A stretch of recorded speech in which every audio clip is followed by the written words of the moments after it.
उस समय मेरे पास फ़ोन भी नहीं था। मेरे पास पहली बार फ़ोन ग्रेजुएशन के समय में आया था, वो भी कीपैड। तो ये जो अभी यूट्यूब है, इनसे हमें पता चल जाता था कि आयोग में किस प्रकार के क्वेश्चन पूछे जा रहे हैं। गाँव में रहने की वजह से मेरा उतना सोशल इंटरेक्शन नहीं था, और थोड़ा कभी-कभी मुझे इतना ज़्यादा डिमोटिवेशन फ़ील होता था कि मैं तो अपनी जो टेबल थी, उस पे बस सिर रख के बस बैठ जाती थी। हेलो दोस्तों, नमस्कार। मेरा नाम है विभांशु। स्वागत है आप सभी का हमारे एक और नए वीडियो में। दोस्तों, आज हमारे साथ यूपी से 2022 की टॉपर दिव्या सिकरवार मैम है।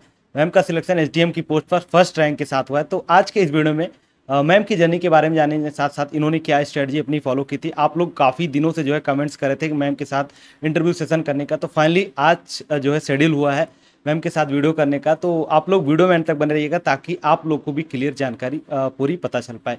मैम, हमारे व्यूअर्स जो वीडियो देख रहे हैं, हमारी तरफ से आपको बहुत बहुत बधाई। Thank you. मैम, हम जानना चाहेंगे कि आपका बचपन से लेकर अभी तक का एजुकेशनल बैकग्राउंड क्या रहा, क्या पढ़ाई आपकी रही है? मैंने 12th अपने गाँव के नज़दीक स्कूल से पूरी की है, और यूपी बोर्ड से थी मेरी 12th। और फिर उसके बाद मैंने बीएससी एमएससी किया था सेंट जॉन्स कॉलेज आगरा से। वो मेरा इंग्लिश मीडियम में था। और फिर उसके बाद से मैं अपनी ये तैयारी कर रही थी सिविल सर्विस की। तैयारी के बारे में कैसे पता चला, क्योंकि आप तो ग्रामीण पृष्ठभूमि आपकी रही है, तो इसके बारे में मतलब आपको किसने आइडिया दिया ये एग्जाम होता है, इससे ये पोस्ट हमें मिलती है? इसकी जानकारी मुझे ग्रेजुएशन के समय में हुई थी। बाहर जाते थे तो, और न्यूज़पेपर भी तब थोड़ा पढ़ने लगे थे ठीक से, और फ्रेंड्स हैं सब लोग बताते थे, और ये थोड़ा यूट्यूब से ये डीएम एसडीएम ऐसे कार्य करते हैं। तब थोड़ा सा वो लगा था कि हाँ ऐसा भी कुछ है। तब पर उस टाइम इतना ध्यान नहीं दिया था। फिर उसके बाद मैंने पीजी पोस्ट ग्रेजुएशन किया। फिर उसके बाद से मैंने जब करियर तलाशे कहाँ जाए, तो फिर ये भी अपना मतलब इंटरेस्ट था बचपन से, हिस्ट्री ये सब पढ़ने में अच्छा लगता था। और तब सिलेबस देखा, पैटर्न पहचाना, तब फिर इसकी तैयारी स्टार्ट की। मैम, जैसे शुरुआत में बहुत सारे कैंडिडेट्स होते हैं, जब अपना 9 10th या 11 12th कर रहे होते हैं, तो उनके सामने यूट्यूब पर कहीं ना कहीं एक वीडियो आता है जो देखते हैं कि ये डीएम होते हैं, एसडीएम होते हैं, उनसे मोटिवेट होते हैं। तो इसके अलावा यूट्यूब से आपको क्या क्या सीखने को मिला, क्या जानने को मिला इस तैयारी के विषय में? हाँ जी जी, 12th तक तो मुझे इसकी बिल्कुल जानकारी नहीं थी। जो इस क्षेत्र की, सिविल सर्विस क्षेत्र की, बिल्कुल भी नहीं। तो यूट्यूब, उस समय मेरे पास फ़ोन भी नहीं था। मेरे पास पहली बार फ़ोन ग्रेजुएशन के समय में आया था, वो भी कीपैड। तो फिर जब सेकंड ईयर थर्ड ईयर मेरे पास टच स्क्रीन वाला फ़ोन आया था, तभी से मैंने, जब यूट्यूब थोड़ा देखते हैं और बाहर जाने लगे थे पढ़ने के लिए, तो तभी से इसकी जानकारी मिली। तो पीसीएस का आपने अभी तक कितना अटेम्प्ट किया, क्या रही? मेरा ये तीसरा अटेम्प्ट था। मैंने 2020 का दिया था, 21 का, और ये 22 का। 22 का। तो इसके पहले क्या चीजें हुई थी मैम? 20 में मेरा मेंस नहीं हुआ था, क्योंकि मेरे क्वेश्चन छूट गए थे। हर पेपर में मेरे एक दो क्वेश्चन छूटे थे। आंसर राइटिंग प्रैक्टिस नहीं की थी मैंने ज़्यादा। 21 के लिए मैंने ये सब चीज़ें, आंसर राइटिंग प्रैक्टिस खूब की, फिर से अपने नोट्स तैयार किए दोबारा से। तो मेरा उसमें फाइनल सिलेक्शन नहीं हो पाया था, और 2022 के में मुझे ये पहली रैंक हासिल हुई है। अच्छा, आपने एनालाइज किया होगा कि आपका पहले मेंस नहीं पाया, उसके बाद फाइनल इंटरव्यू होने के बाद आपका कुछ मार्क्स से रुक गया, तो क्या मतलब कमियां कहाँ पर आपको नजर आई जिसकी वजह से पहले नहीं हो पा रहा था और उसको आपने इम्प्रूव किया, डायरेक्ट आप फर्स्ट रैंक आपको मिली? जो 20 का मेंस था, उसमें मेरी मेन आंसर राइटिंग ही थी, क्योंकि हम जब मेन एग्जाम देते हैं तब 20 क्वेश्चन हमें पर क्वेश्चन 7 मिनट में करने पड़ते हैं। तो वही मैंने घर पे प्रैक्टिस नहीं की थी, मॉक टेस्ट नहीं लगाए थे, तो वही चीज़ें थी जो मैं वहाँ पर भी अपने पेपर कंप्लीट नहीं कर पाई। तो जब हम पेपर ही कंप्लीट नहीं कर पाएंगे, तो सिलेक्शन मेंस क्वालिफाई होने के चांस तो ना ही है। तो यही कमी थी। फिर जब 2021 के लिए, क्योंकि मेरे नोट्स भी फिर मैंने अच्छी तरीके से और अपडेट किए, और अच्छी अपने ऑप्शनल के जो मेरे नोट्स थे, वो मैंने फिर से दोबारा बनाए, और आंसर राइटिंग बहुत की। पेपर लगाए जितने भी 2018 से आयोग कराता है, वो क्वेश्चन लिखे, टेस्ट सीरीज भी ली थी, उनको भी लिखा। तो इस वजह से मेरा वो मेंस था वो हो गया था क्लियर। पर वो इंटरव्यू वाले पार्ट पर मेरा कमज़ोर था, क्योंकि थोड़ा गांव में रहने की वजह से मेरा उतना सोशल इंटरेक्शन नहीं था, और थोड़ा मैं थोड़ा मुझे करती भी थी, जो एक होता है ज़्यादा किसी से बातचीत ना करना, वही। तो उसी वजह से मेरा वो इंटरव्यू ठीक नहीं हुआ था। इंटरव्यू जब मैं दे रही थी 2021 का, तब क्वेश्चन जो हमारे चेयर सर थे वो पूछ रहे, तो उससे मुझे नहीं आया, तो वो मुझे पे प्रेशर क्रिएट होता चला गया। फिर बाद में जितने भी सब मुझे क्वेश्चन पूछे, तो मुझ पे मतलब इजी इजी क्वेश्चन जो मुझे बाहर आके बिल्कुल आ रहे थे, वहाँ पर मैं उनको बस नो सर नो सर कह रही थी। तो इसी वजह से मेरा इंटरव्यू सही नहीं हो पाया था। तो इस वजह से, पर इस वाले में मैंने मेंस के लिए और ज़्यादा प्रैक्टिस की, अपनी आंसर राइटिंग सुधारी। जो भी चीज़ें हम करते हैं, जैसे अंडरलाइन करना, मैप्स यूज करना, data schemes, chart flow diagram, ये सब चीज़ें, तो उनसे मैंने अपना मीन्स ठीक किया। और फिर मेंस होने के बाद से, क्योंकि जब तक मार्कशीट रिजल्ट आ गया था, मार्कशीट आ चुकी थी, तो मैं पता चल गया था कि मेरे इंटरव्यू में कम नंबर थे, तब मैं अपने घर पर ही मिरर प्रैक्टिस करना, इन सब से अपना इंटरव्यू की जो बोलने की प्रैक्टिस करती थी। और फिर जैसे ही मेंस का रिजल्ट आया था, उसके बाद से फिर मैंने और अच्छी तरीके से तैयारी करना, एक सर मैम का गाइडेंस प्रोग्राम ज्वाइन किया था, और फिर दोस्तों से, भैया भाभी हैं, इन सब से अपना मॉक इंटरव्यू काफ़ी मैंने ऑफलाइन, तो इस बार ऑफलाइन कहीं नहीं दिए, लेकिन मैंने ऑनलाइन काफ़ी डिस्कस किया है, आधा आधा घंटा, तीन तीन चार चार बार। जैसे सुबह दो दो बार सुबह किया आधा आधा घंटे का, शाम को 2 बार किया, तो ऐसे बहुत ज़्यादा किया है, पर ऑफलाइन नहीं। पर ये है कि ऑनलाइन अपने दोस्त हैं, जैसे जैसे ये जो अभी यूट्यूब है, इनसे हमें पता चल जाता था कि आयोग में किस प्रकार के क्वेश्चन पूछे जा रहे हैं, तो उन्हीं के जो एक मॉक क्वेश्चन के टाइप से मेरे बैकग्राउंड से रिलेटेड, वो सब मैं बना के, मैं नहीं मतलब फ्रेंड थे वो बना के अपना तैयार रखते थे, फिर वही अपना रिपीट करना कैसे बोलना है, वो सब। तो ये प्रैक्टिस बहुत की थी इस बार। तो जब पहली बार आप इंटरव्यू देने गई थी तो उस समय आपको घबराहट होती थी, मतलब हेजिटेशन था, उसके बाद आपने उस घबराहट को कैसे दूर किया कि नहीं जाना है अच्छे से, हमारे अंदर जो मतलब अच्छी चीजें जो हमें आता है उसको हमें उनके सामने बताना है, जो भी उधर से क्वेश्चन आ रहे हैं। हाँ, यही सभी चीज़ें जो मैंने प्रैक्टिस की थी, एक दिन में मैंने 4-4 मूव तो दिए हैं, मूव प्रैक्टिस की हैं, लेकिन वो ऑफ वैसा नहीं, अपने घर पे अपने दोस्तों के साथ। तो इन सब चीज़ों से वो चीज़ें जो थी, मेरी हेजिटेशन, बोलने का डर, ये सब चीज़ें वहाँ उससे निकल गई। और मैम हम जानना चाहेंगे कि आपकी तैयारी कैसे रही, जैसे आप अपनी तैयारी कैसे करती थी, सेल्फ स्टडी से की या कहीं कोचिंग वगैरह जाके तैयारी की? मैं घर पे रहकर ये पूरी तैयारी की है, मैंने ऑफलाइन कोई कोचिंग जॉइन नहीं की, ना आगरा में भी नहीं और बाहर भी कहीं नहीं गई, अपने घर पे ऑनलाइन माध्यम से की थी कोचिंग। ऑनलाइन कहाँ से आप प्रिपेयर करें? ऑनलाइन मैंने अनअकैडमी से यूपीपीसीएस प्लेटफॉर्म को ज्वाइन किया था, वहाँ पर जो सर हैं, उनसे ही मैंने अपनी पूरी गाइडेंस ली थी, क्योंकि सर इस तैयारी में एक गाइडेंस का होना बहुत ज़रूरी है, वही हमें ऑफलाइन कोचिंग प्रोवाइड कराती है। कई लोग ऐसे भी होते हैं कैंडिडेट, जो कहीं भी कोचिंग नहीं करते, लेकिन उनके घर में सेलेक्टेड होते हैं, तो वो उन्हें गाइड करते हैं। तो वही तो मुझे एक मार्गदर्शन का काम मेरे सर ने किया, तो जो वो बताते थे कि जैसा बताते, उसी के अकॉर्डिंग फिर मैं अपना और और बेहतर कितना कर सकती हूँ, तो ये सब करती थी। अच्छा मैम, जैसे बहुत सारे छात्र होते हैं उनको ऑनलाइन पढ़ने में दिक्कत होती है, वो कहते हैं कि ऑनलाइन फ़ोन के सामने बैठ के पढ़ना, तो ऐसा मतलब आपके साथ कुछ ऐसा नहीं होता था कि ऑनलाइन तैयारी करना? बहुत सारे बच्चे दिल्ली जा रहे हैं, प्रयागराज जा रहे हैं, या फिर बाहर बड़े शहरों में जा रहे हैं, हम घर गांव में रहकर वो भी ऑनलाइन से किस तरीके अपने आप को मतलब विश्वास दिलाती थी कि नहीं ऑनलाइन जो पढ़ रहे हैं हम वो अच्छा कर रहे हैं?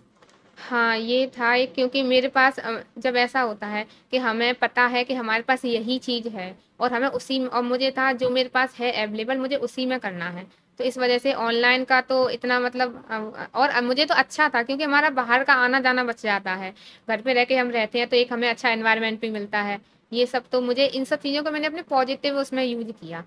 हाँ, तो यही है। तो और जो डिस्ट्रैक्शन है, उसमें तो मैं सोशल मीडिया यूज़ नहीं करती थी। बस यूट्यूब का भी अपना जो जो संबंधित न्यूज़ हैं इस एग्ज़ाम से, बस वही आती थी, जो अगर इससे आ रही हैं, और तो मैं उनको जो वो अपना नॉन नॉन रिकमेंड कर देते हैं, उसको अपना वो हट जाते थे। तो जो भी दिखे हर जगह बस यही दिखे, वो वाला मैंने कर रखा था। तो इस सब चीज़ों से मैं तैयारी कर पाई अपनी। मैम प्री के लिए आपकी खास क्या रणनीति रहती थी, क्या आप प्री के लिए क्या तैयारी करती थी?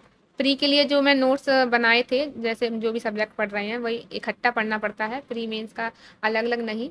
तो उसके लिए जो भी फैक्ट से रिलेटेड चीज़ें होती थी, वो मैं अपना अलग कॉपी बना रखी थी मैंने अपनी हर सब्जेक्ट की, वहाँ नोट कर लेती थी, और उन्हीं को बस बार बार रिवाइज करना, और अपने प्रीवियस ईयर क्वेश्चन घटना चक्र में दिए होते हैं, हर हर सब्जेक्ट की अलग पूर्वालोकन आती है, वहाँ से करना। और सी सेट के लिए भी अपना संडे बाई संडे अपना सी सेट का एक जो क्वेश्चन जो कराया है आयोग ने, वो लगा लेना। और करंट अफेयर का पोर्शन या फिर जो यूपी से रिलेटेड क्वेश्चंस पूछे जाते हैं प्री में, उसके लिए क्या करती थी? यूपी से रिलेटेड एक तो यूपी स्पेशल की बुक आती है, जिस परीक्षा वाणी, वो तो वो उससे अपना फैक्चुअल वाला कंप्लीट हो जाता है।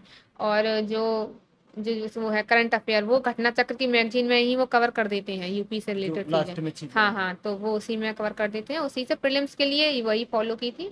और मेंस के लिए अपना डेली का डेली जो करते हैं हम, द हिंदू से योजना है, और जो मेरा तो क्योंकि यूपी से है, तो एक लोकल न्यूज़पेपर भी हमें फॉलो करना पड़ता है, तो वो किया था। क्या पढ़ती थी लोकल न्यूज़पेपर में? मेरे घर तो हिंदुस्तान आता था, वही पढ़ती थी, पर जहाँ भी जो भी है वो सब चीज़ें कवर होती हैं लोकल न्यूज़पेपर में। तो मेंस के लिए क्या खास रणनीति आपकी रहती थी, कैसे आपने आंसर राइटिंग प्रैक्टिस वगैरह की? आंसर राइटिंग में ये है कि अपना एक तो जो हमारे नोट्स हैं, हमें सिलेबस के अकॉर्डिंग बनाने पड़ते हैं। और मैंने जैसा कई बार मैंने जब देखती थी यूट्यूब पे चीज़ों को, तो कभी ये कहते हैं कि पता नहीं कहाँ से क्वेश्चन आएंगे, पता नहीं कहाँ से आएंगे। तो ऐसा नहीं है। जो सिलेबस से बाहर मैंने जो 2018 से जो पेपर एनालिसिस किए, तो मुझे सिलेबस से बाहर कोई मिला ही नहीं क्वेश्चन, ज़्यादातर वो सब उसी में कवर हो जाता है। तो सबसे पहले हमें मेंस के अपने सिलेबस के अकॉर्डिंग ही बिल्कुल नोट्स बनाने हैं, और उन्हें डायनामिक पार्ट भी उसमें डेली का डेली ऐड करते रहना है न्यूज़पेपर के माध्यम से।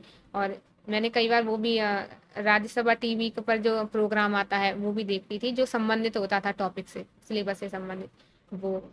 और इन सब माध्यम से अपना नोट्स कंप्लीट किए। और फिर आंसर राइटिंग प्रैक्टिस कई इस बार बहुत की थी। जैसे मैं 7 मिनट में टाइमर लगा के अपना आंसर लिखती थी, और एक दिन में कभी 3 पेपर लिख लिए, और कभी 2 लिखे, कभी 10 ही लिखे, ऐसे डेली का लिखना था।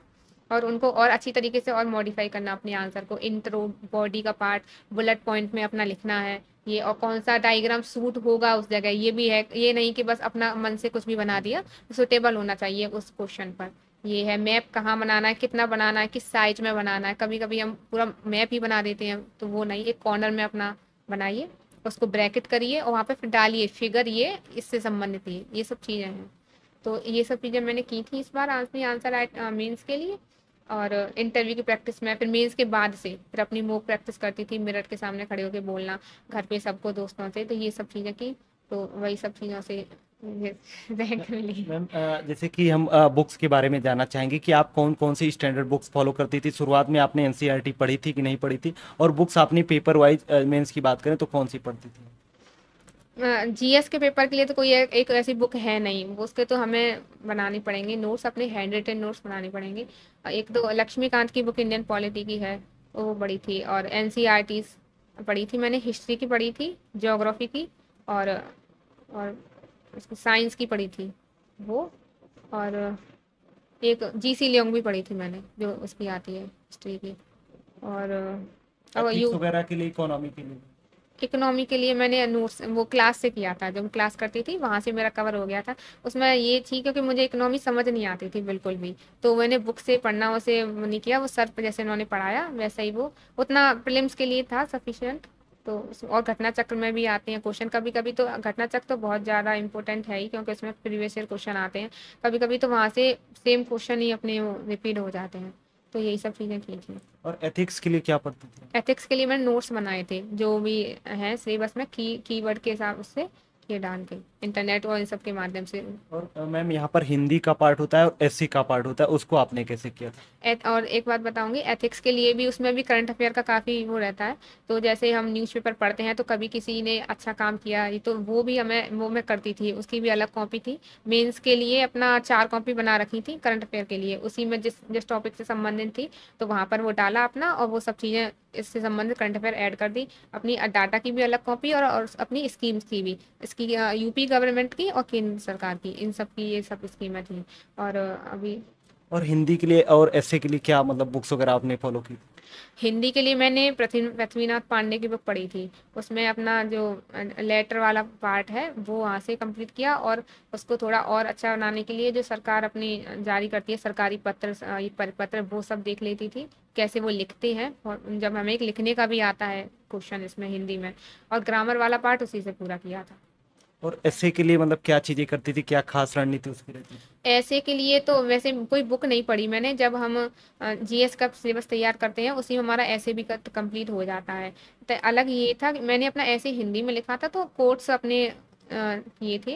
जैसे एनवायरनमेंट से रिलेटेड है, तो एनवायरनमेंट में वाटर है, तो वाटर से वो रहीम जी का रहीमन पानी राखिए, वो मतलब ऐसे अपने। कोर्स तो वगैरह कहाँ ढूंढती थी? वो सब इंटरनेट से ढूंढती थी। तो जैसे वो सब मिल जाता है, जैसे जो भी ऐसे में हमारे दिया हुए हैं 3 सेक्शन, उनके अकॉर्डिंग हमें कहाँ से कैसे, एनवायरनमेंट है तो एनवायरनमेंट पर कोट्स आ जाएंगे, तो वो सब इंटरनेट से मिल जाता था, गूगल से। तो वहाँ से किया, और अपना अंडरलाइन और ये सब कोट्स मैंने इस बार ब्लैक पेन से लिखे थे। हाईलाइट हाँ, करना। हाईलाइट करने के लिए, तो ये सब। मैम, जैसे कि आप गांव से रहती थी तो मतलब क्या परेशानियां आपको यहाँ गांव में रहकर पढ़ाई करने में हुई? क्योंकि गांव में आप रह के तैयारी करते हैं तो कहीं ना कहीं एक फैमिली प्रेशर होता है, आसपास जो समाज का दबाव होता है, तो कैसे आपने उसको हैंडल किया? दबाव तो होता है, पर ये था कि जो भी वो फैमिली मुझ तक नहीं आने देती थी। वो जो भी गाँव के लोग कुछ भी कहते थे, तो वो पापा से या भाई से कह रहे हैं, तो वो मुझे आके ऐसा डायरेक्टली नहीं बताते थे। कभी मुझे इतना वो नहीं हुआ। और जो भी गाँव में रहकर पढ़ना, एक उस बुक की थी, तो मुझे आगरा जाना पड़ता था। और कभी-कभी जैसे मैं एक बात बताऊँ, तो जो हम मेंस की आंसर राइटिंग करते हैं, तो हमें वो शीट चाहिए, आंसर राइटिंग की शीट चाहिए होती है। तो वो आगरा में नहीं मिलती थी, तो वो मुझे ऑनलाइन मँगानी पड़ती थी। और यहाँ पर डिलीवरी भी नहीं होती थी। पर मेरे यहाँ ताऊ जी हैं, वो आगरा रहते हैं, तो उनके घर भी मेरा जो भी मैं बुक्स जितनी भी मँगाई हैं, काफ़ी बुक्स मैंने ऑनलाइन मँगाई, वो सब उन्हीं के यहाँ पर आती थी। फिर वो उनसे मैं कहती थी कि तो बुक लेकर आ जाइए, तो वो फिर यहाँ से देते थे। और जो आंसर राइटिंग करते हैं, तो उसके लिए भी वो जो हम करते हैं, मार्जिन होता है दोनों साइड, तो वो भी यहाँ पर नहीं मिलता था मटेरियल। तो उसके लिए तो मैंने A4 शीट ले ली थी। और जो हमारी कभी ब्लैंक पेपर की, वाइट पेपर की अपनी कॉपीज़ भी आती हैं, तो उनमें पहले अपना जो मार्जिन, तो मार्जिन मैं नहीं करती थी, अपने भाई को या बहन है जो भी, उनको पकड़ा देती थी कि इनमें स्केल से मार्जिन करो, तो फिर मैं अपना क्वेश्चन अटेम्प्ट करूँगी। ये था, और ऑनलाइन भी मंगा लेती थी। अच्छा मैम, पेन का भी कुछ इशू रहता है कि इस पेन से लिखते हैं तो ज़्यादा अच्छा राइटिंग बनता है या फिर अच्छे नंबर मिलते हैं? हाँ, पेन पेन ये है कि अपना मतलब रुकना नहीं चाहिए, काफ़ी स्मूथली चलना चाहिए। तो मैंने तो इस V7 किया था। और ये भी है, कोई भी अपना ऐसा ही लिख करो कि वो स्मूथली चलना चाहिए, वह रुकना नहीं चाहिए पेन। मैम, पढ़ाई करते हैं तो कई बार डिमोटिवेशन का फेज आता है, तो आपके साथ आया तो आपने उसको कैसे हैंडल किया, किस तरीके से? डिमोटिवेशन तो आता है, कई बार लगता है कि पता नहीं होगा कि नहीं होगा। मैं तो कभी-कभी, मुझे इतना ज़्यादा डिमोटिवेशन फ़ील होता था कि मैं तो अपनी जो टेबल थी, उस पे बस सिर रख के बस बैठ जाती थी। ऐसा था।